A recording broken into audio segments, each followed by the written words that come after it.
Aloha. Today I'm going over the resources that we have available on this page. So thank you for coming to see what we have here. A quick note, these are the resources that I personally used from day one of me learning up until today. I still use these resources. So it's heavily based on self-teaching, which is the method that I used because I had no other choice when I first started learning.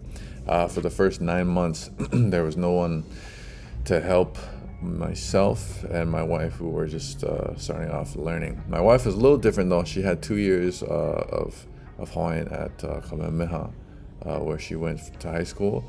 I had nothing. I had nothing but okole and pa'i and poi and other words that I heard growing up. So it's heavily based on self-teaching. That method, I think, is very underrated. It's been proven by myself and 2 other individuals who have almost literally followed exactly what I've done.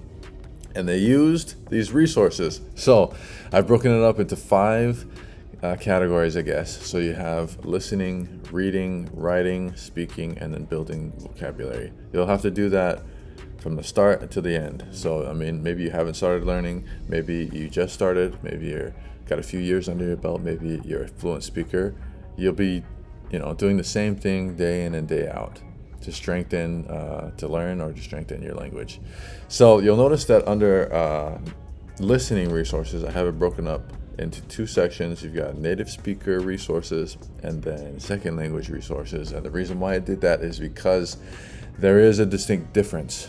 So if you were to, after this, compare one of the native speaking resources to a second language speaking resource, instantly you're going to pick up that the sound is different. Just the overall sound, that's pronunciation, the intonation.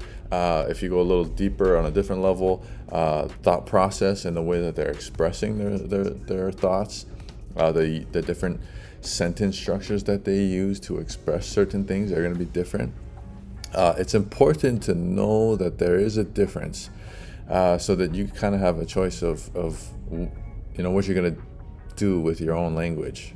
A little short story, I guess. I learned a different language. It was called Amarinya in Ethiopia. I didn't learn the language at all before I went. I just got there. I had a friend who spoke, but he wasn't Ethiopian. And then I would later meet other friends that would help me learn the language. But it was very difficult. But I did learn after a time that native speakers sounded so much different than myself and friends that were not native speakers of Amarinya. It's like that everywhere. It's like that with Pidgin speakers too, right? People that are born and raised speaking Pidgin, when they hear somebody try to speak Pidgin, but they didn't grow up hearing it, and their ears get a little sore. Same thing. So for me, it's imperative to always look to native speakers for overall speech and sound. That's where I suggest we turn to native speakers. Continuing on, these reading resources, you guys can look through all those links for the reading resources, but I wanted to touch on newspapers. So the newspaper links, and I suggest you use Public Hilo database. It's a little bit more user-friendly.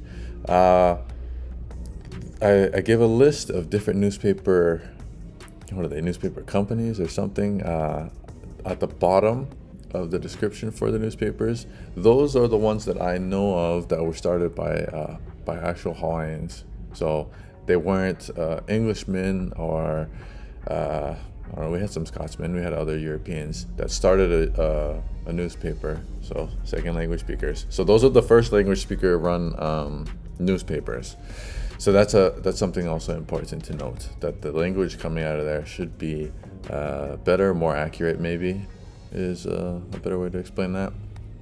Writing is, again, it's self-teaching, this method that I'm kind of going off of. I just kept a journal. I tried to write as much as I could for the information that I was getting at the time. Simple things like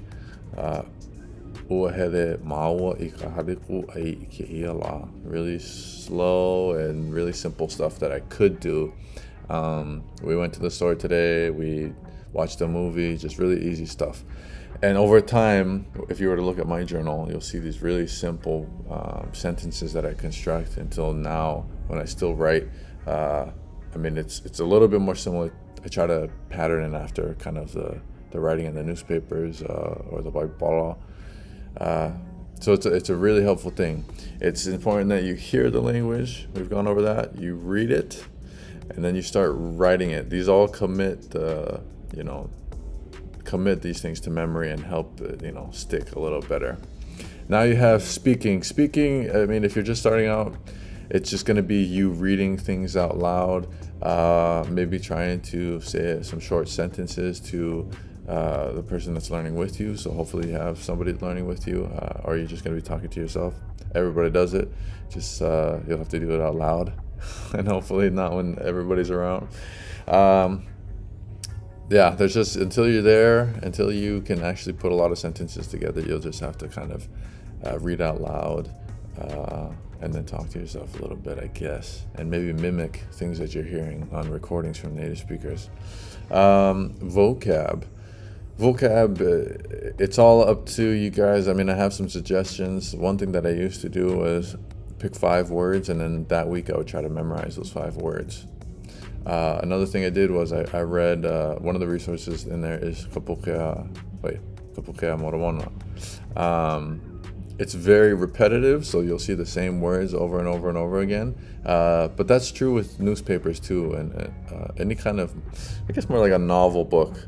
So newspapers are good for that. The Baibala, Pukea Moromona, and other Hawaiian stories are good because they typically will use the same kind of words. What I would do is just maybe me reading that week, I would see the word hirinai, and then I would look it up in the dictionary and be like, oh, okay, this is the meaning of hirinai. If I saw it again and I couldn't remember that word, then I would underline it and look up the definition again until I saw the word and could recognize it and then understand the meaning of it and wouldn't have to use the dictionary.